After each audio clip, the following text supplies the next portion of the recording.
தமிழ் சமூகத்தினுடைய வரலாற்றை பார்க்கும்போது மாவட்டத்தினுடைய முன்னேற்றத்திற்காக அவர் இருக்கின்ற இந்த முயற்சிகள் எல்லாம் நிச்சயமாக அரசிடம் போய் சேர்கிறது. அதற்கு மாற்று என்ன என்பதை காமராஜர் மக்கள் கட்சியினுடைய தலைமை ஒரு சிறப்பான ஒரு முடிவை எடுக்கும். 67 காமராஜரோடு சேர்ந்துதான் பெரியார் அவர்கள், பெரியாருக்கு காமராஜருக்கு மிகப்பெரிய ஒரு கூட்டணியாக இருந்தது பெரியார் மட்டும்தான், வேறு யாருமே கிடையாது. ஆளுங்கட்சியினுடைய அனைத்து அமைச்சர்களும் அங்கே வந்து அவர்கள் ஒவ்வொரு பகுதியையும் அவர்கள் பிரித்து அதை கண்காணித்து ஒவ்வொருக்கும் பணம் கரெக்டாக அவர்கள் கொண்டு சேர்த்து விடுவார்கள். அதனால் நான் இந்த நேரத்திற்கு விஜய் அவர்களுக்கு சொல்லுவது, நீங்கள் முதலில் அரசியலமைப்பை நீங்கள் யாரிடம் மற்றவர்கள் சொல்லி இல்லை, நீங்களே அதை முழுமையாக படியுங்கள். அதனால் இந்த 3 ஆண்டு காலத்தில் நீங்களுடைய ஆட்சி என்பது ஒரு தரம் தாழ்ந்த ஒரு ஆட்சியை நான் பார்க்கிறேன். பொன்முடியவர்கள் அவர்களிடம் கேஸுக்கு கோர்ட்டுக்கு போய் கொண்டிருக்கிறார்கள். பொன்முடிய முதலாளி தான் இன்னைக்கு தமிழ்நாட்டிலே முதலமைச்சர் அப்படிங்கிற ஒரு சூழ்நிலை இருக்கும். உங்கள் அனைவருக்கும் முதற்கண் வணக்கங்களும் வாழ்த்துக்களும். உங்கள் அன்பிற்குரிய காளிராஜா தங்கமணி. உரிமை பெற்ற தமிழ் சமூகத்தின் மகனாக உங்களோடு உரையாடுவதிலே நான் மிக்க மகிழ்ச்சி அடைகின்றேன்.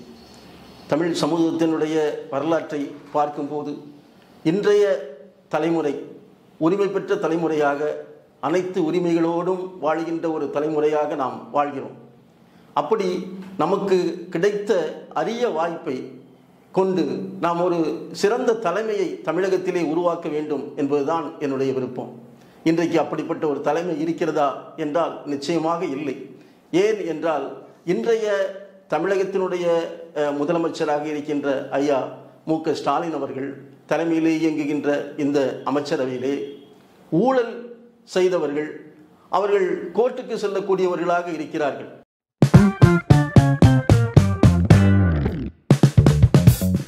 தமிழகத்தினுடைய பல இடங்களிலே காமராஜர் மக்கள் கட்சி அங்கே அந்த மக்களுடைய வளத்திற்காக, அவர்களுடைய மேம்பாட்டிற்காக கவன ஈர்ப்பு ஆர்ப்பாட்டங்களை எல்லாம் நடத்தி வருகிறது. அப்படி காமராஜர் மக்கள் கட்சி தமிழகத்திலே ஒரு சின்ன கூட்டமாக இருந்தாலும் கூட அது மேன்மைமிக்க ஒரு கூட்டமாக, அதிலே இருக்கின்ற உறுப்பினர்கள், நிர்வாகிகள் எல்லாம் சிறப்பானவர்களாக அவர்கள் செயல்பட்டு வருகிறதை நான் பார்க்கிறேன். ஐயா தமிழறியும் மணியன் அவர்கள் தமிழகத்தினுடைய அரசியலிலே 50 ஆண்டு காலமாக அவர்கள் பணியாற்றி வருகிறார்கள். இந்த தமிழகத்திலே ஒரு நல்ல நிர்வாகத்தை கொண்டு வர வேண்டும் என்பதற்காக தொடர்ந்து அவர்கள் பணியாற்றி வருகிறார்கள். தொடர்ந்து காமராஜர் மக்கள் கட்சி பல்வேறு மக்கள் பிரச்சனைகளை முன்னெடுத்து ஆர்ப்பாட்டங்களை நடத்தி வருகிறது. இது எந்த அளவுக்கு மக்கள் மத்தியில் பெரும் புரட்சி ஏற்படுத்தும்? ஆளும் அரசுக்கு நீங்க எந்த அளவுக்கு உங்களுடைய எதிர்ப்பை காட்டுறீங்கன்னு நினைக்கிறீங்க? காமராஜர் மக்கள் கட்சி இந்த தமிழகத்தினுடைய பல நகரங்களிலே அந்த நகரத்தினுடைய வளர்ச்சிக்காக, நகர மக்களுடைய மேம்பாட்டிற்காக கவன ஈர்ப்பு ஆர்ப்பாட்டங்களை பல மாதங்களாக தொடர்ந்து செய்து வருகிறது. ஐயா தமிழறியும் மணியனுடைய தலைமையிலே இயங்குகின்ற காமராஜர் மக்கள் கட்சி, அவருடைய பொதுச் செயலாளர் ஐயா குமரையா, அதை போன்று நிறைய அவருடைய முன்னணி தலைவர்களுடைய மிக சிறந்த ஒரு ஆளுமையோடு இந்த காமராஜர் மக்கள் கட்சி செயல்படுவதை நான் கண்கூடாக பார்க்கிறேன். ஏனென்றால் அங்கே அந்த கட்சியிலே நிர்வாகிகளாக இருக்கின்ற தியாகராஜன் ஆகட்டும், அதை போன்ற அவர்கள் மற்ற தலைவர்களாகட்டும், நிறைய பேர்கள், ஐயா கிருஷ்ணமூர்த்தி போன்ற முதிய தலைவர்கள் எல்லாம் மிகப்பெரிய அளவிலே அவர்கள் இந்த சமூகத்திற்கு பல ஆண்டுகளாக அவர்கள் தொண்டாற்றி வருகிறார்கள். ஆனால் இது வெளியே தெரியாத ஒரு சூழ்நிலை தான் இருந்து வருகிறது. அதை போன்று ஐயா தமிழறியும் மணியன் அவர்கள் 50 ஆண்டு காலமாக இந்த தமிழகத்தினுடைய மூலை முடுக்கெல்லாம் சென்று அவர்கள் பேசி ஒரு நல்ல தலைமையை உருவாக்க வேண்டும் என்று அவர்கள் முயன்று வருகிறார்கள். அந்த விஷயத்திலே இன்றைக்கு காமராஜர் மக்கள் கட்சி ஒவ்வொரு மாவட்டத்திலும் அந்த மாவட்டத்தினுடைய மேம்பாட்டிற்காக கவன ஈர்ப்பு ஆர்ப்பாட்டங்களை நடத்தி வருவது இப்போது பொதுமக்களிடையே அது பெரிய அளவிலே சேராவிட்டாலும் கூட வருங்காலத்திலே கண்டிப்பாக அது சேரும். அப்போது காமராஜர் மக்கள் கட்சி ஒரு மிகப்பெரிய ஒரு ஃபோர்ஸாக தமிழகத்திலே மலரும். அதற்கான முயற்சிகளிலே அதனுடைய நிர்வாகிகள், அவர்கள் தொண்டர்கள் எல்லாம் தொடர்ந்து சிறப்பான முறையிலே பணியாற்றுகிறார்கள். அதிலே நானும் பங்கெடுத்து பணியாற்றுவதிலே நான் மிக்க மகிழ்ச்சி அடைகிறேன். நிச்சயமாக இதை ஒரு பெரிய ஒரு சக்தியாக தமிழகத்திலே நாம் உருவாக்குவோம். அந்த நம்பிக்கை எனக்கு இருக்கிறது. அந்த சக்தி தமிழகத்திலே ஒரு பெரிய ஒரு நல்ல தலைமை மாற்றத்திற்கு அது அனுகூலமாக இருக்கும், உதவியாக இருக்கும் என்பதை இந்த நேரத்திலே நான் சொல்லுகிறேன்.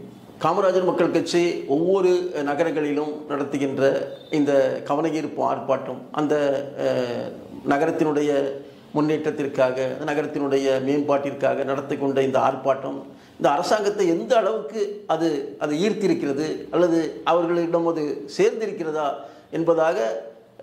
என்பதை பற்றி நான் சொல்லும்போது கண்டிப்பாக இது சேர்ந்திருக்கிறது என்பதை தான் நான் சொல்ல வேண்டும். ஏனென்றால் குறிப்பாக திருச்சியிலே காமராஜர் மக்கள் கட்சி இந்த காவேரி வைகை குண்டாறு நதிநீர் இணைப்பு திட்டத்தை செயல்படுத்த வேண்டும் என்று மிகப்பெரிய ஒரு ஆர்ப்பாட்டத்தை நான் நடத்தினேன். உடனடியாக அடுத்த நாளே ஐயா எடப்பாடி பழனிசாமி அவர்கள் உடனடியாக அவர்கள் ஒரு அறிக்கை விட்டார்கள். இந்த காவேரி வைகை குண்டாறு திட்டத்தை தமிழக அரசு உடனடியாக செயல்படுத்த வேண்டும். ஏனென்றால் இதுக்கு முன்னாலேயே இதற்கான நடவடிக்கைகளை நிறைய அரசுகள் எடுத்திருக்கின்றன. முன்னாள் முதல்வர் கருணாநிதி அவர்கள் இருக்கும்போதும் சரி, அதை போன்று ஐயா எடப்பாடியார் இருக்கும்போதும் அதற்காக பணமெல்லாம் ஒதுக்கப்பட்டிருக்கிறது. ஆதலால் இந்த மக்களுக்கு நாம் முன்னேற்றத்திற்காக இந்த காமராஜர் மக்கள் கட்சி எடுக்கின்ற இந்த செயல்பாடு கண்டிப்பாக இந்த அரசாங்கத்தை போய் சேர்கிறதாகத்தான் நான் நினைக்கிறேன். அதை போன்று மற்ற மாவட்டங்களிலே நாம் ஒவ்வொரு ஆர்ப்பாட்டம் நடத்தும் போதும் நாம் அந்த காவல்துறையிடம் நாம் பெர்மிஷன் வாங்கினோம். அவர்கள் காவல்துறையிடம் பெர்மிஷன் வாங்கும்போது அவர்கள் நிச்சயமாக இதை உயர் அதிகாரிகளிடம் கொண்டு சேர்த்து தமிழக அரசுக்கு அவர்கள் அங்கே தெரிவிக்கிறார்கள். தமிழக அரசும் அங்கே காவல்துறையும் வந்து அவர்கள் நாம் என்ன பேசுகிறோம், என்ன செய்கிறோம் என்பதையெல்லாம் அவர்கள் உற்று கவனித்து அதையெல்லாம் அவர்கள் முறையாக இந்த அரசாங்கத்திற்கு அவர்கள் தெரிவிக்கிறார்கள். ஆதலால் காமராஜர் மக்கள் கட்சி நடத்துகின்ற பொது ஆர்ப்பாட்டம், கவனஈர்ப்பு ஆர்ப்பாட்டம் ஒவ்வொரு மாவட்டத்தினுடைய முன்னேற்றத்திற்காக அவர் இருக்கின்ற இந்த முயற்சிகள் எல்லாம் நிச்சயமாக அரசிடம் போய் சேர்கிறது. அது பொதுமக்களிடம் போய் சேர்கிறதா என்பதுதான் கேள்விக்குறி. ஏனென்றால் இங்கே மீடியாக்கள் எல்லாம் பணம் கொடுத்தால்தான் போடுவேன் என்கிற ஒரு சூழ்நிலையில் அவர்கள் இந்த எல்லா மீடியாக்களும் சொல்ல முடியாது. ஒரு சிலர் அவர்கள் இந்த ஆர்ப்பாட்டங்களை எல்லாம் அவர்கள் பதிவு செய்திருக்கிறார்கள். அவர்களுக்கு இந்த நேரத்தில் நான் நன்றி சொல்ல கடமைப்பட்டிருக்கிறேன்.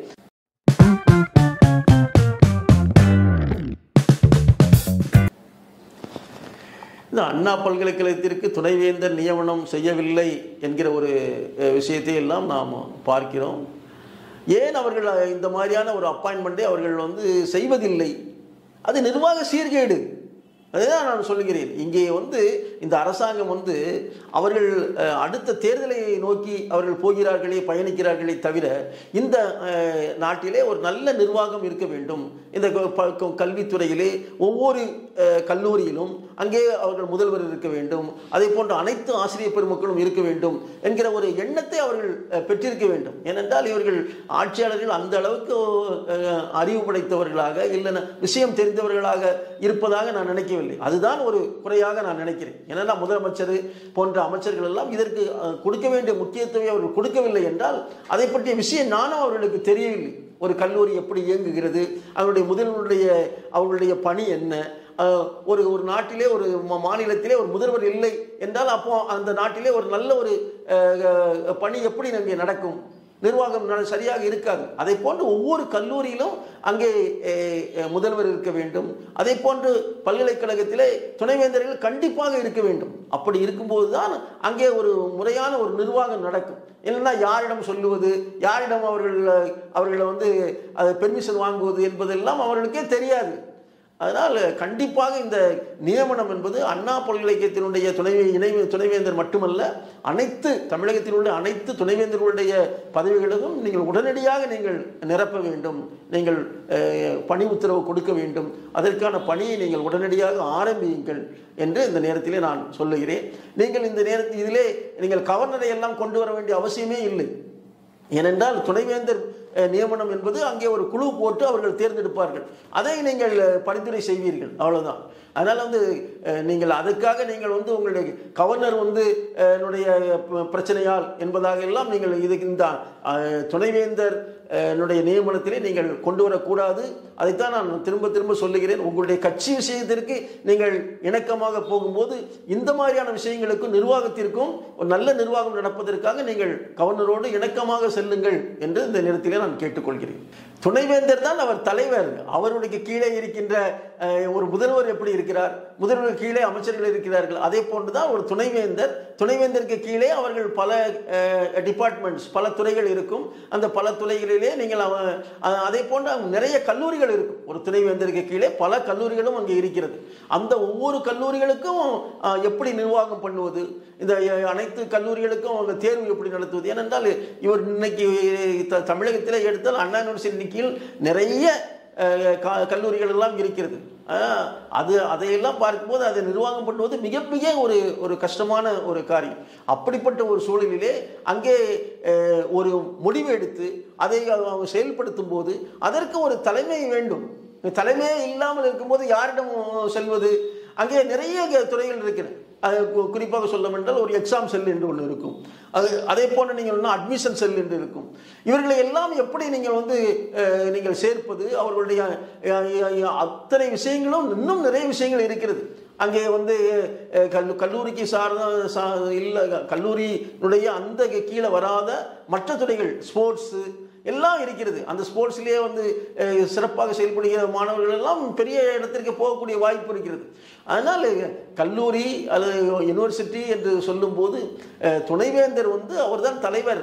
அவருக்கு கீழே பல கல்லூரிகள் இருக்கின்றன. ஒவ்வொரு கல்லூரியும் சிறப்பாக செயல்படுகிறதா என்பதை கண்காணிக்க வேண்டிய ஒரு பொறுப்பிலே அவர் இருக்கிறார். அதனால் துணைவேந்தருடைய பதவி என்பது மிகப்பெரிய ஒரு பதவி. அதனால் அந்த பதவியை நீங்கள் நியமனம் செய்யாமல் இருப்பது டோட்டல் அட்மினிஸ்ட்ரேஷனும் கொலாப்ஸ் ஆகக்கூடிய ஒரு சூழ்நிலை தான் இருக்கு.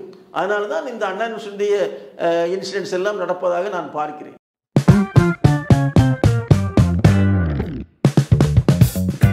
தமிழகத்தினுடைய இடைத்தேர்தல் என்று நாம் சொல்லும்போது அது ஆளுங்கட்சியினர் கடந்த முறை கூட அவர்கள் அங்கே அடைத்து வைத்து மக்களை எல்லாம் ஒரு மந்தையாக அடைத்து வைத்து அவர்கள் ஓட்டு சேகரித்தார். ஏனென்றால் நம்முடைய மக்களுடைய சூழ்நிலை அப்படி இருக்கிறது. அதைத்தான் நாம் புரிந்து கொள்ள வேண்டும். 50 ஆண்டு காலமாக நம் மக்கள் உரிமை பெற்ற ஒரு மக்களாக, இன்னும் கூட பொருளாதாரத்திலே தனியாக நிற்கக்கூடிய ஒரு மக்களாக நாம் உருவாக்கவில்லையே என்பதை நினைக்கும் போது தான் மிக்க வருத்தம். அதனால் இடைத்தேர்தலிலே இந்த ஆளுங்கட்சியினர் பணம் கொடுத்து அவர்கள் இந்த ஓட்டுகளை எல்லாம் வாங்கிவிடலாம் என்கிற எண்ணத்தோடு பல ஆண்டுகளாக, இந்த ஆட்சி மட்டுமல்ல, இது ஆரம்பித்தது அது நம்முடைய முன்னாள் முதல்வர் கருணாநிதியினுடைய அந்த திருமங்கலம் இடைத்தேர்தலிலிருந்து இது ஆரம்பித்ததாக நான் பார்க்கிறேன். அதற்கு முன்னால் கூட கொஞ்சம் கொஞ்சம் நடந்திருக்கலாம். ஆனால் திருமங்கலம் ஃபார்முலா என்று சொல்லி அவர்கள் ஒவ்வொருவருக்கும் 10,000 ரூபாய் அவர்கள் கொடுத்து அவர்கள் அங்கே தேர்தலிலே வெற்றி பெற்றார்கள். அதற்கு பிறகு அடுத்த இந்த அதிமுகவினுடைய ஆட்சியிலும் சரி, இந்த திமுகவுடைய ஆட்சியிலும் சரி, இந்த மாதிரியான ஒரு மக்களுக்கு பணம் கொடுத்து வெல்லக்கூடிய ஒரு சூழ்நிலையை அவர்கள் கற்றுக்கொண்டிருக்கிறார்கள். அதற்கு நமது மக்களும் உடன் போகிறார்கள் என்பதுதான் மிக வருத்தமான ஒரு விஷயம். இந்த மக்கள் தான் ஓட்டு போடுவதற்கு கூட இந்த உரிமையை அவர்கள் பெறவில்லை. நம் முன்னோர்கள் அன்னைக்கு சுதந்திரத்திற்காக உழைத்து இந்த சமூகத்தை உருவாக்கி, இந்த நாட்டை உருவாக்கி, இந்த அரசியலமைப்பு உருவாக்கி அவர்களுக்கு கொடுத்திருக்கிறார்கள். இவர்கள் சம்பாதித்தது கிடையாது இந்த ஓட்டு போடக்கூடிய உரிமை. ஆனால் அதை அவர்கள் விற்கிறார்கள். இவர்கள் விற்பதற்கு என்ன விதமான உரிமை இவர்களுக்கே கிடையாது. ஆனாலும் அவர்களுடைய நிலைமை அப்படி இருக்கிறது, அவருடைய வறுமை அப்படி இருக்கிறது. இந்த நாடு சுதந்திரம் வாங்கி 50 ஆண்டு காலம் கழித்து கூட நாம் ஓட்டுக்கு காசு வாங்கக்கூடிய ஒரு சூழ்நிலை நம் மக்கள் இருக்கிறார்கள் என்றால் நாம் இதை பற்றி நாம் மிகப்பெரிய அளவிலே சிந்தனை செய்ய வேண்டும். ஏனென்றால் காமராஜர் அவர்கள் தமிழ்நாடு மக்கள் சுதந்திரத்திற்கு பிறகு அவர்களுக்கு ஒரு கல்வி கிடைத்தால் அவர்கள் பொருளாதாரத்திலே அவர்கள் நல்ல வாழ்க்கையை வாழ்வார்கள் என்று அவர்கள் இலவச கல்வியை கொண்டு இலவச உணவெல்லாம் கொடுத்து, அவர்கள் மதிய உணவெல்லாம் கொடுத்து, அவர்கள் நம் மக்களுக்கு கல்வி கிடைத்தால் அவர்கள் முன்னேறி விடுவார்கள் என்று அவர் அன்றைக்கு செயல்பட்டார். ஆனால் இந்த 50 ஆண்டு காலம் கழித்து கூட கல்வி முழுமையாக கிடைத்தும் கூட, இலவச கல்வி எல்லாருக்கும் கிடைத்தும் கூட, அங்கே மதிய உணவு எல்லாம் கொடுத்து இப்போது அவர்கள் காலையில் கூட உணவு கொடுக்கக்கூடிய ஒரு சூழ்நிலை இருக்கிற சூழ்நிலையில் கூட நமது மக்கள் பொருளாதாரத்தில் ஓரளவுக்காவது ஒரு மரியாதைக்குரிய ஒரு சூழ்நிலையில் இருக்கிறார்கள் என்றால் இல்லை. அதற்கு மாற்று என்ன என்பதை காமராஜர் மக்கள் கட்சியினுடைய தலைமை ஒரு சிறப்பான ஒரு முடிவை எடுக்கும்.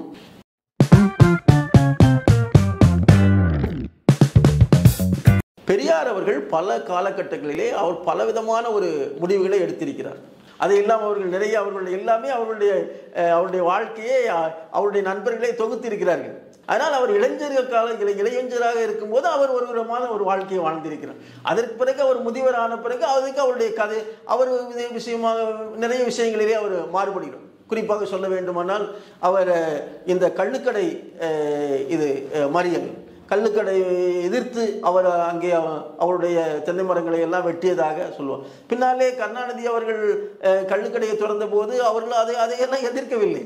அவருடைய எல்லாமே அவருடைய கருத்துக்கள் எல்லாம் மாறுகிறது. குறிப்பாக ஒரு விஷயத்தை சொல்லுகிறேன். இந்த பெரியார் அவர்கள் நாடு பிரிவினையின் போது அவர்கள் ஜின்னாவிற்கு ஒரு கடிதம் எழுதுகிறார்கள். அந்த கடிதத்திலே எங்களுக்கு நாங்கள் திராவிடஸ்தான் கேட்கிறோம், நீங்கள் பாகிஸ்தான் கேட்பது போல எங்களுக்கு திராவிடஸ்தான் வேணும், எங்களுக்கு நீங்கள் உதவி செய்ய வேண்டும் என்பதாக அவர் சொல்கிறார். அதற்கு அங்கே ஜின்னா என்ன பதில் எழுதுகிறார் என்றால், நீங்கள் உங்கள் செயல்பாட்டிலே ஒரு செயல்பாட்டில் கூட நீங்கள் தீர்மானமாக இருப்பதாக தெரியவில்லையே, நீங்கள் உங்களுடைய எண்ணங்கள் எல்லாம் மாறிக்கொண்டே இருக்கிறதே, நீங்கள் ஒரு இன்டிசிசிவ் பெர்சனாக இருக்கிறீர்களே என்பதாக அவர் பதில் எழுதியிருக்கிறார். அதையெல்லாம் பார்க்கும்போது பெரியார் இந்த சமூகத்தினுடைய தாழ்த்தப்பட்ட மக்கள் உயர்வடைய வேண்டும் என்பதற்காக அவர் பல இடங்களிலே அவர்களுடைய செயல்பாடு இருக்கிறது, நாம் அதை ஏற்றுக்கொள்வோம். ஆனால் அவர் ஒரே மாதிரியான செயல்பாட்டிலே இருந்தாரா என்றால் இல்லை. பல இடங்களிலே அவர் மாறி அவர் அவருடைய செயல்பாடு இருந்திருக்கிறது. ஆனால் அவர் நிறைய இடங்களிலே தமிழ் கூட்டங்களிலே அவர் கலந்து கொண்டு தமிழுக்காகவும் பேசியிருக்கிறார். ஆனால் மொத்தமாக அவர் தமிழை எல்லாம் சாடினார் என்று சொன்னார். தமிழை சாடியவர் தமிழுக்காகவும் வாழ்ந்திருக்கிறார் என்பதுதான் ஒன்று. அதுதான் என்னுடைய கருத்து. பெரியார் அவர்கள் பல இடங்களிலே அவர் என்ன பேசினார் என்பதை எடுத்து அவர் கம்பேர் பண்ணி பேசும்போது அது ஹைலைட் ஆகிறது.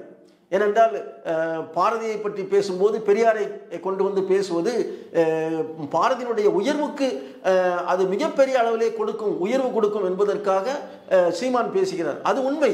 ஏனென்றால் இவர் தமிழை சாடிய விஷயங்களை எடுத்து, பெரியார் தமிழை சாடிய விஷயங்களை எடுத்து, தமிழை இழிவாக பேசிய விஷயங்களை எடுத்து, அது பாரதி தமிழை உயர்வாக பேசியதை அவர் கனெக்ட் பண்ணும்போது அது ஹைலைட் ஆகிறது.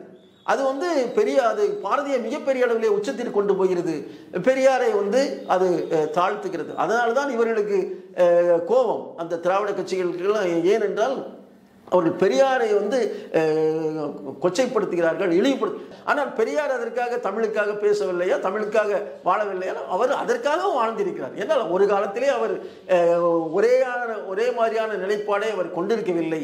அதனால் சீமான் பேசுவது தவறு என்று நான் சொல்ல மாட்டேன். அவர் பெரியாரை எடுத்துதான் பேச வேண்டுமா என்றால் அதுவும் அவசியம் இல்லை. ஆனால் இந்த திராவிட கட்சிகள் பெரியாரை ஒரு பிம்பமாக கொண்டு பெரியார் தான் எல்லாமே பண்ணினார் என்ற ஒரு முறையை அவர்கள் சொல்லுவதை அதை குறைப்பதற்காக பெரியார் ஒரு பெரிய கான்ட்ரிபியூஷன் கொடுக்கவில்லை, மற்றவர்களும் கொடுத்திருக்கிறார்கள் என்பதை சீமான் சொல்வதற்காக அவர் அதை செய்கிறார் என்பது. ஏனென்றால் பெரியாருடைய மிகப்பெரிய ஒரு தவறாக நான் தனிப்பட்ட முறையிலே நினைப்பது, நமக்கு சுதந்திரம் வேண்டாம் என்று இங்கிலாந்து ராணிக்கு அவர்கள் கடிதம் எழுதி, அப்போது அண்ணா அவர்களும் இருந்தார்கள், கருணாநிதி போன்றவர்களும் அவர்கள் கட்சியிலே அவர்கள் இருந்தார்கள். அவர்கள் சுதந்திரம் 1944 அவர்கள் எங்களுக்கு சுதந்திரம் வேண்டாம், விடுதலை வேண்டாம், நாங்கள் உங்களுக்கு கீழே இருக்கிறோம் என்று அவர் எடுத்த நிலைப்பாடு ஒரு தவறான ஒரு. அதை போன்று நிறைய விஷயங்களிலே நாம் பெரியாருடைய கொள்கையை ஏற்றுக்கொள்வதில்லை. ஏனென்றால் அவர்கள் கோயிலுக்கு போகக்கூடாது, ஏன்னால் கோயில் இல்லாத ஊரில் குடியிருக்க வேண்டாம் என்பது தமிழர்களுடைய ஒரு குறிக்கோளாக ஒரு நோக்கமாக இருந்து தமிழ் மக்கள் வாழ்ந்த ஒரு சமூகம். இந்த சமூகத்திலே அவர் சொல்லுவது ஏனென்றால் நம்மளுடைய இலக்கியங்கள் பண்பாடு எல்லாமே கோயில்தான் இருக்கிறது. ஏன்னா நமது கோயிலிலே நாம் நடக்கும்போது நமது முன்னோர்கள் நடந்த இடத்திற்கு நாம் போகிறோம். இதை கூட நமக்கு புரியாமல் நாம் கோயிலுக்கு போகக்கூடாது என்பதை அவர் பெரியார் சொன்னது அதெல்லாம் ஒரு தவறான ஒரு இது. அதற்காக அவர் பெரியார் இந்த சமூகத்தினுடைய முன்னேற்றத்திற்காக உழைக்கவில்லையா என்றால் நிச்சயமாக உழைத்தார். அவருடைய கான்ட்ரிபியூஷன் நிச்சயமாக இருக்கிறது. அவர் பிராமணர்களை எதிர்த்து செய்ததால் மற்ற சமூகத்திற்கு ஒரு சில பயன்கள் கிட்டியது என்பதும் உண்மைதான். ஆனால் அவர் பிராமணர்களை அவர்களை எதிர்த்ததை நாம் ஒருபோதும் நாம் ஏற்றுக்கொள்ள வேண்டும். ஏனென்றால் இந்த சமூகத்திலே வந்து ஒரு நிகழ்ச்சியால், ஒருவரால், ஒரு செயலால் ஒரு சமூகத்தையே வந்து இழிவுபடுத்துவதும் அதுக்காக அதை எதிர்த்து செயல்படுவதும் தவறான ஒரு விஷயம். அதனால் பெரியாருடைய செயல்பாடுகள் பல இடங்களிலே அவர் மாற்றிக்கொண்டே வந்திருக்கிறார். அதை சீமான் எடுத்து இன்றைக்கு இந்த தமிழக அரசு பெரியாருடைய படத்தை அவர்களுடைய ஒவ்வொரு அலுவலகங்களையும் வைத்து அவர் பெரியாரை அவர்கள் கொண்டாடுவதை, அதை மட்டுப்படுத்துவதற்காக, அதை தணிப்பதற்காக, அதை ஒரு அரசியல் களமாக அவர் சீமான் இதை எடுத்துக்கொண்டிருக்கிறார் என்பதாகத்தான் நான் அறிகிறேன்.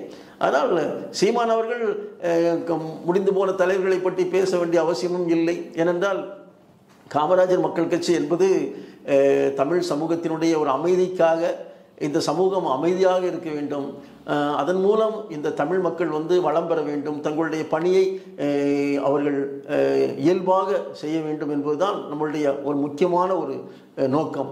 இந்த சமூகம் நல்ல ஒரு மகிழ்ச்சியான ஒரு சமூகமாகவும் அமைதியான ஒரு சமூகமாகும். அதனால் சீமான் போன்றவர்கள் இந்த மாதிரி பேசுவது, ஒரு சில சலசலப்புகளை உருவாக்குவது, அது நமக்கு விரும்பத்தக்கது அல்ல. அதை நாம் ஏற்றுக்கொள்ள முடியாது. பல விதங்களிலே பல நேரங்களிலே அவர் காமராஜருக்காக கடைசி வரைக்கும் அவர் நின்றது. 1967 காமராஜரோடு சேர்ந்து தான் பெரியார் அவர்கள், பெரியாருக்கு காமராஜருக்கு மிகப்பெரிய ஒரு கூட்டணியாக இருந்தது பெரியார் மட்டும்தான், வேறு யாருமே கிடையாது. அதனால் நாம் பெரியாருக்கு செய்ய வேண்டிய மரியாதையை நாம் செய்யவும், அதே நேரத்திலே நாம் இந்த மாதிரியான அரசியல் சலசலப்புகளை எல்லாம், தேவையில்லாத அரசியல் சலசலப்புகள் வேண்டாம் என்பதுதான் நம்முடைய கருத்து. தமிழக அரசு பொங்கல் பரிசு வருஷம் வருஷம் கொடுக்கின்ற ஒரு நிகழ்வு. அதைத்தான் ஐயா எடப்பாடி பழனிசாமி அவர்கள் அவருடைய ஆட்சியிலே 2500 ரூபா கொடுத்தார்கள். அப்போது இன்றைக்கு ஆட்சியாளர்கள் இன்றைக்கு எதிர்க்கட்சியாக இருந்தபோது இன்னும் 2500 ரூபாய் கொடுக்க வேண்டும் என்று கேட்டார்கள். ஆனால் இந்த பொங்கல் பரிசை தடை செய்வது இல்லை அதை நிறுத்தி வைப்பது ஒரு தவறு. ஏன்னா ஆண்டு காலமாக பல ஆண்டு காலமாக கொடுத்து வந்திருக்கின்றது. நீங்கள் உங்களுக்கு புதிய ஸ்கீம், புதிய இதை செய்ய வேண்டுமானால் நீங்கள் சேர்த்து செய்து கொள்ளுங்கள். அதற்காக நீங்கள் பெண்களுக்கு கொடுத்து விட்டோம், அதனால் இந்த பொங்கல் பரிசு வந்து தமிழகத்தினுடைய அனைத்து குடும்பங்களுக்கும் போகிறது. ஆனால் பெண்கள் உரிமை தொகை என்பது எல்லா குடும்பங்களுக்கும் போகாது. அதே போன்று இது வந்து ஒரு விழா, இந்த விழா நேரத்திலே நீங்கள் அடிஷனலாக கொஞ்சம் பணத்தை இந்த அரசாங்கத்தினுடைய கஜனாவிலிருந்து இந்த மக்களுக்கு கொடுப்பது வந்து அது இந்த மக்களுக்கு வந்து ஒரு மகிழ்ச்சியை கொடுக்கும், அவர்களுடைய பண பட்டு குறைகளையெல்லாம் அது நிவர்த்தி செய்யும். அதனால் நீங்கள் பொங்கல் பரிசை இந்த அரசாங்கம் கொடுக்காது மிக கண்டிக்கத்தக்கது. அதனால் கண்டிப்பாக நீங்கள் கொடுக்க வேண்டும், உடனடியாக நீங்கள் கொடுக்க வேண்டும். இன்னும் கூட 2-3 நாள் இருக்கிறது, நீங்கள் உடனடியாக கொடுக்க வேண்டும் என்பதுதான் நம்மளுடைய கருத்தாக இருக்கிறது.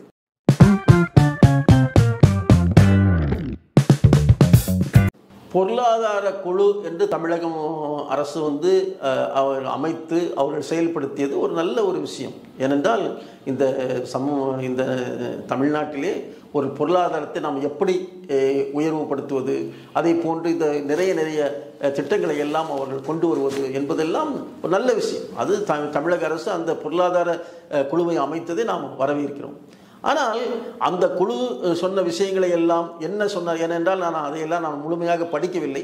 ஆனால் அந்த குழு என்ன சொன்னார்கள், அதை இந்த அரசாங்கம் அவர்கள் செயல்படுத்தினார்களா, அதன் மூலம் அதற்கு பலன் கிட்டியதா என்பதையெல்லாம் நாம் பார்க்கும்போது ஒரு சில விஷயங்கள் நான் என்ன நினைக்கிறேன் என்றால், அவர்கள் காலையிலே சிற்றுண்டி கொடுக்கிறார்கள், அதே போன்று முதல்வன் என்ற ஒரு சில விஷயங்களை எல்லாம் அவர்கள் பள்ளியிலே நடத்துகிறார்கள். நிறைய விஷயங்கள் அவர்கள் திட்டங்களை எல்லாம் தீட்டி செயல்படுத்துகிறார்கள். ஆனால் இதன் மூலம் இந்த மக்களுக்கு ஒரு நல்ல பயன் கிட்டியிருக்கிறதா என்று நான் பார்த்தால், இந்த காலை சிற்றுண்டி என்பதெல்லாம் நாம் வரவேற்கிறோம். அதனால் மாணவர்கள் கண்டிப்பாக பயன்பட்டிருப்பார்கள். அதே நேரத்தில் இருக்கின்ற பிரச்சனைகளை அவர்கள் முடிவு கொண்டு வந்திருக்கிறார்களா? ஏனென்றால் ஆசிரியர்களுக்கு கொடுக்க வேண்டிய அந்த பணி நியமனம், அவர்களுக்கு கொடுக்க வேண்டிய அந்த பென்ஷன், பழைய பென்ஷன் ஸ்கீம், இதையெல்லாம் இந்த அரசாங்கம், இந்த ஆளுங்கட்சி அவர்கள் ஆட்சிக்கு வருவதற்கு முன்னாலேயே அவர்கள் உறுதி கொடுத்திருக்கிறார்கள். உறுதிமொழி, நாங்கள் வந்தால் இதை செய்வோம் அப்படின்னு. செய்யவில்லை. அதனால் இந்த அரசாங்கம் வந்து இந்த பொருளாதார குழு சொன்னபடி அவர்கள் செயல்படுகிறார்களா என்றால் ஒரு சில விஷயங்களில் அவர்கள் செயல்படலாம். ஏனென்றால் புதிய திட்டங்களை அவர்கள் தீட்டி செயல்படுகிறார்கள், அதை நாம் ஏற்றுக்கொள்ளும். ஆனால் இருக்கின்ற பிரச்சனைகளை அவர்கள் நிவர்த்தி செய்து விட்டார்களா என்றால் நிச்சயமாக இல்லை. ஏனென்றால் செவிலியர்கள் அங்கே போராடுகிறார்கள், ஆசிரியர்கள் போராடுகிறார்கள், பஸ் தொழிலாளர்கள் போராடுகிறார்கள். அதனால் இதையெல்லாம் பார்க்கும்போது இந்த சமூகத்திலே அமைதி இருக்கிறதா? கொலைகள் இந்த ஆட்சி வந்த பிறகு நடந்திருக்கிறது. ஆம்ஸ்ட்ராங் போன்ற பெரிய அரசியல் தலைவர்கள், அங்கே நெல்லையிலே பார்த்தீங்கன்னா காங்கிரஸ் கமிட்டியினுடைய மாவட்ட தலைவர், இது என்ன நடந்து இவர்கள் ஒரு முழுமையான ஒரு இதுக்கே கொண்டு வரவில்லை. இந்த இதுக்கெல்லாம் ஒரு தீர்வு காணவே இல்லை. அதனால் இந்த அரசு ஒரு செயலிழந்த அரசாகத்தான் நான் பார்க்கிறேனே தவிர பொருளாதார குழு அமைத்து அதன் மூலம் இந்த தமிழகம் பயன்பெற்றதா என்றால் நிச்சயமாக அது பயன்பெறவில்லை என்பதை தான் நான் சொல்லுவேன். வருங்காலத்தில் ஒரு ஆண்டு காலம் இருக்கிறது.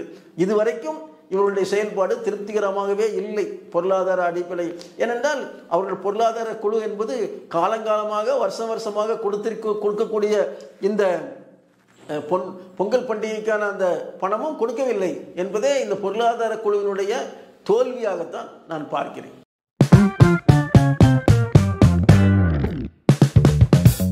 விஜய் தன்னுடைய கொள்கையாக ஒரு ஆளுநர் தேவையில்லை என்று அவர் சொல்வது அவர் அரசியலமைப்பை சரியாக படிக்கவில்லை என்பதாகத்தான் நான் பார்க்கிறேன். ஏனென்றால் ஒரு மாநிலத்தினுடைய தலைமையே ஆளுநர் தான். அது கூட ஹெட் ஆஃப் தி ஸ்டேட்னு சொல்லுவார்கள். இந்த ஹெட் ஆஃப் தி ஸ்டேட்டே வந்து ஒரு ஆளுநர் தான். இந்த இந்திய அரசினுடைய அரசியலமைப்பை எல்லாருமே படிக்க வேண்டும். ஏன்னா தமிழ்நாட்டிலே அதை படிக்கவில்லை, இன்னும் ஆந்திராவிலே வந்து அவர்கள் படிக்க வைக்கிறார்கள். ஏனென்றால் தமிழ்நாட்டிலே இந்த அரசியலமைப்பை பற்றி தெரியும் போது தான் ஒரு மாவட்டத்திலே மாவட்ட நிர்வாகம் எப்படி இருக்கிறது, அந்த கலெக்டருக்கு கீழே எத்தனை அதிகாரிகள் இருக்கிறார்கள், அதே போன்று ஒவ்வொரு வட்டத்திலையும் ஒவ்வொரு தாலுகாக்களிலும் அங்கே எப்படி ஒரு நிர்வாகம் இருக்கிறது, அங்கே வந்து ஒரு துணை கலெக்டரோ அதற்கு கீழே உள்ளவர்களோ எப்படி யாருக்கிட்டே நான் ஒரு விஷயத்துக்காக நான் விண்ணப்பம் கொடுக்க வேண்டும் என்பதையெல்லாம் நமக்கு தெரிய வேண்டும். ஆனால் அது அந்த அரசியலமைப்பிலே கிளியராக அவர்கள் சொல்லுகிறார்கள். அதனால் இந்த ஆளுநர் என்பது வந்து ஹெட் ஆஃப் தி ஸ்டேட். அது எப்படி என்றால் இந்த நம்மளுடைய அரசியல் அமைப்பிலே மத்திய அரசாங்கம் என்பதுதான் அரசாங்கம். இந்த மாநில அரசாங்கங்கள்லாம் அரசாங்கமே கிடையாது. எப்படியும் நம்மளுடைய ஸ்டேட் கவர்மெண்ட் வந்து ஒரு மாவட்ட நிர்வாகத்தை அவர்கள் ஹேண்டில் பண்ணுகிறார்கள், அதே போன்றுதான் மத்திய அரசாங்கமும் இந்த மாநில நிர்வாகத்தை அவர்கள் ஹேண்டில் பண்ணும். அதற்காக இவர்கள் என்ன செய்கிறார்கள் என்ற ரிப்போர்ட் கொடுப்பதற்கும் இது சரியான வழியிலே போகிறதா, அப்படி சரியான வழியிலே செல்லாத மாநில அரசை அங்கே அவர்கள் வந்து நீக்கக்கூடிய ஒரு அதிகாரமும் மத்திய அரசுக்கு இருக்கிறது. அதனால் நான் தமிழக மக்களை உங்களை அன்போடு நான் கேட்டுக்கொள்வது, அனைவரும் இந்த அரசியல் அமைப்பை நீங்கள் வாசிக்க வேண்டும், படிக்க வேண்டும். ஏனென்றால் அரசியல் அமைப்பு படி இந்தியா தான் ஒரு நாடு. இந்த மாநிலங்கள் என்பது வந்து அது மாற்றக்கூடியது. ஏனென்றால் இப்போ தெலுங்கானா, இந்த ஆந்திரா என்று மாறி நாளைக்கே தமிழ்நாட்டையே 10 கூறா கூட போடக்கூடிய ஒரு வாய்ப்பு இருக்கிறது. நீங்கள் ஒன்றும் பண்ண முடியாது. ஏன்னா ஒவ்வொரு டிஸ்ட்ரிக்டும் எப்படி அட்மினிஸ்ட்ரேஷன் பண்ண வேண்டும். இந்த ஸ்டேட் கவர்மெண்ட் வச்சு ஒரு 20-30 டிஸ்ட்ரிக்டை அவங்க வந்து அட்மினிஸ்ட்ரேஷன் பண்ணும்போது 2 பேர்த்துக்கும் அங்கே வந்து ஒரு மாறுபடும். அதனால் விஜய் அவர்கள் இந்த கவர்னர் போஸ்டே தேவையில்லை என்பது அவருடைய அறியாமையை தான் அது சொல்லுகிறது. அதனால் அவர்கள் அரசியல் அமைப்பை விஜய் அவர்கள் படிக்க வேண்டும். ஏன்னால் விஜய் அவர்கள் ஒரு பெரிய ஒரு தலைமைக்கு வந்து கொண்டிருக்கிறார்கள். தமிழகத்தினுடைய ஒரு தலைமைக்கு அவர்கள் வந்து கொண்டிருக்கிறார்கள். ஒரு கட்சியினுடைய மிகப்பெரிய ஒரு கட்சியினுடைய தலைவராகவும் அவர் இருக்கிறார்கள். அதனால் நான் இந்த நேரத்திற்கு விஜய் அவர்களுக்கு சொல்லுவது, நீங்கள் முதலில் அரசியலமைப்பை நீங்கள் யாரிடம் மற்றவர்கள் சொல்லி இல்லை, நீங்களே அதை முழுமையாக படியுங்கள். படித்து அதற்கு பிறகு இந்த கவர்னருக்கு என்ன, ஆளுநருக்கு என்ன அதிகாரம் இருக்கிறது, என்ன இந்த ஆளுநர் தான் இந்த ஒரு மாநிலத்தினுடைய ஒரு தலைவர். அதற்கு பிறகுதான் இந்த அவர் அப்பாயின்மெண்ட் பண்ணுவது தான் இந்த சிஎம் எல்லாம். ஆனால் இங்கே உள்ளவர்கள் என்னன்னா இந்த ஸ்டேட் கவர்மெண்ட்டுக்கு, இந்த மாநில மக்களுக்கு மிகப்பெரிய உரிமை இருப்பதாக அவர்கள் தவறான ஒரு பிம்பத்தை அவர்கள் உருவாக்குகிறார்கள் என்பதுதான் என்னுடைய கருத்து. அரசாங்கம் என்றால் அது இந்திய அரசாங்கம் தான். இவர்கள் எல்லாம் பேசுவது அவர்கள் வந்து அரசியல் பேசுகிறார்கள். அதனால் அதற்கு பிறகு இந்த விஜய் அவர்கள் ஆளுநரை சந்தித்தது எல்லாம் அது அரசியலில் அவருடைய கொள்கை அப்படி இருக்கலாம்.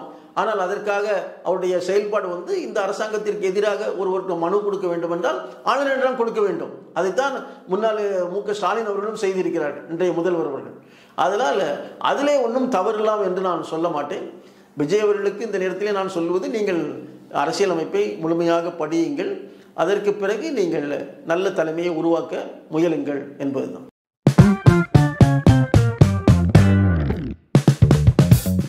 பணத்தை நீங்கள் எளிதாக திரட்டக்கூடிய சக்தி உங்களிடம் இருக்கிறது. நீங்கள் வரி எல்லாம் புது வரிகள் எல்லாம் போடுகிறீர்கள். அப்படி இருந்தும் கூட உங்களால் ஏன் இந்த மாதிரியான ஒரு நியமனங்களை, முக்கியமான ஒரு நிர்வாகத்தில் இருக்கக்கூடிய நியமனங்களை எல்லாம் நீங்கள் போடாமல் இருக்கிறீர்கள் என்பது வருந்தக்கூடிய ஒரு செயல். அதனால் நான் அன்போடு இந்த தமிழ்நாடு அரசை கேட்டுக்கொள்வது, நீங்கள் நிரப்பப்படாத அனைத்து முக்கியமான நிர்வாகத்து பதவிகளையும் நீங்கள் பணி நியமன நீங்கள் அனுமதியை நீங்கள் வழங்க வேண்டும் என்றும், அனைத்து பணியிடங்களையும் நீங்கள் நிரப்ப வேண்டும் என்றும் இந்த நேரத்திலே நான் கேட்டுக்கொள்கிறேன். சொன்னது போல இவர்களுக்கு பண பிரச்சனை, பணம் அதிகமாக இல்லை. இந்த ஆசிரியர்களுக்கு பணம் கொடுக்க முடியாத ஒரு அரசு என்பதாக நினைக்கும் போது மிக மிக வருத்தமாக இருக்கிறது. நீங்கள் எவ்வளவோ பணம் செலவு பண்ணுகிறீர்கள். ஒரு அமைச்சர் போகும்போது எத்தனை கார்கள் போகிறது, முதலமைச்சர் போகும்போது எத்தனை போலீஸ் அதிகாரிகள் எல்லாம் போகிறார்கள். நீங்கள் எப்படி பணத்தை இதெல்லாம் செலவு பண்ணுகிறீர்கள்? அப்படி செலவு பண்ணிக்கூடிய இந்த அரசாங்கம் எப்படி இந்த ஆசிரியர்களுக்கு மட்டும் நீங்கள் பகுதி நேர ஆசிரியர்கள் என்று இந்த சம்பளத்தை நீங்கள் எப்படி குறைக்கிறீர்கள்? 1 லட்சம் ரூபாய் சம்பளம் வாங்கக்கூடியவர்கள் 25,000 ரூபாய் சம்பளம் கொடுக்கிறீர்கள். இது எப்படி அவருடைய குடும்பத்தை அவர் நடத்துவார் என்பதையெல்லாம் இந்த அரசாங்கம் உணர வேண்டும். அதனால் நான் இந்த அரசாங்கத்தை நான் அன்போடு பணிவோடு நான் கேட்டுக்கொள்வது, இந்த ஆசிரியர்கள் பிரச்சனைகளை நீங்கள் தயவு செய்து நீங்கள் சரியான முறையிலே நீங்கள் செயல்பட வேண்டும். எந்த விதமான பகுதி நேர ஆசிரியரோ தற்காலிக ஆசிரியர்களோ நீங்கள் நியமிக்க கூடாது. அப்படியே நியமித்திருந்தால் அந்த ஆசிரியர்களையே நீங்கள் முழுமையான ஒரு நிரந்தர பணியில் நீங்கள் சேர்த்து விடுங்கள். அப்போதுதான் இந்த தமிழ்நாடு ஒரு மகிழ்ச்சியான ஒரு சமூகமாக இருக்கும். ஏனென்றால் கோடிக்கணக்கான ரூபாய் செலவு பண்ணி நீங்கள் நிர்வாகம் பண்ணுகிறீர்கள். தமிழ்நாட்டிலே நீங்கள் இந்த மக்களிடம் பணத்தை பெற்று கோடிக்கணக்கான ரூபாய், ஆயிரக்கணக்கான கோடிகளிலே நீங்கள் நிர்வாகம் செய்கிறீர்கள். இந்த ஆசிரியர்களுக்கு நீங்கள் கொடுக்கிற பணத்தால் நாம் ஒன்றும் குறைந்து போகாது. ஆனால் அவர்கள் நீங்கள் முதலிலே ஜாயின் பண்ணும்போது தற்காலிகமாக வந்தார்கள். அதற்கு பிறகு அது அவர்களுடைய உரிமை. ஒவ்வொரு மனிதனுடைய, இந்த தமிழ் சமூகத்தினுடைய மனிதனுடைய உரிமை, அவன் தலைநிமிர்ந்து நிற்க வேண்டும். பொருளாதாரத்திலும் அவர்கள் மற்ற உரிமைகளிலும் அவர்கள் தலைநிமிர்ந்து நிற்க வேண்டும் என்பது அவர்கள் அடிப்படை உரிமை. அதை கெடுப்பதற்கு, அதை மாற்றுவதற்கு இந்த அரசாங்கத்திற்கு எந்த விதமான ஒரு தகுதியும் உரிமையும் இல்லை என்பதாகத்தான் நான் உணர்கிறேன். ஏனென்றால் நீங்கள் ஆசிரியர்களை நீங்கள் இந்த மாதிரி தற்காலிக ஆசிரியர்களாக போடுகிறீர்களே, பணம் இல்லை என்பதற்காக உங்களுடைய அமைச்சர்களை நீங்கள் தற்காலிக அமைச்சர்களாக போட்டு அவர்களுக்கு சம்பளத்தை நீங்கள் குறைக்க முடியுமா?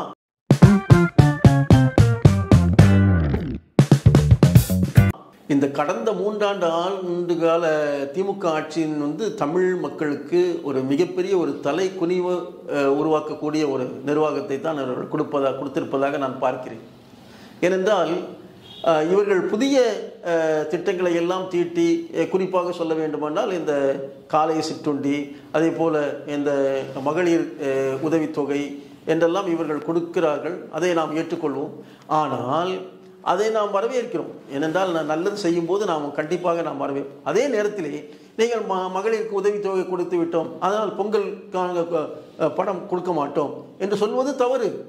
ஏனென்றால் உங்களுடைய நிதியை நீங்கள் எந்த மாதிரி நீங்கள் கையாளுகிறீர்கள் நீங்கள் என்பதில் நீங்கள் அங்கே நீங்கள் தோல்வி அடைந்து விட்டீர்கள் என்பதுதான் இதனுடைய அர்த்தமாக நான் பார்க்கிறேன். அதனால் இந்த 3 ஆண்டு காலத்திலே நீங்களுடைய ஆட்சி என்பது ஒரு தரம் தாழ்ந்த ஒரு ஆட்சியை நான் பார்க்கிறேன்.